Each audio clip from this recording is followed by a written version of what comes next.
وهي تجري بهم في موج كالجبال ونادى نوح ابنه وكان في معزل يا بني اركب معنا ولا تكن مع الكافرين قال سآوي إلى جبل يعصمني من الماء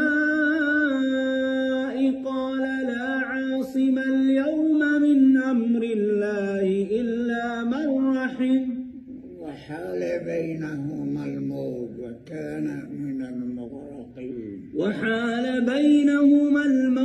فكان من المغرقين وقيل يا أرض ابلعي ماءك ويا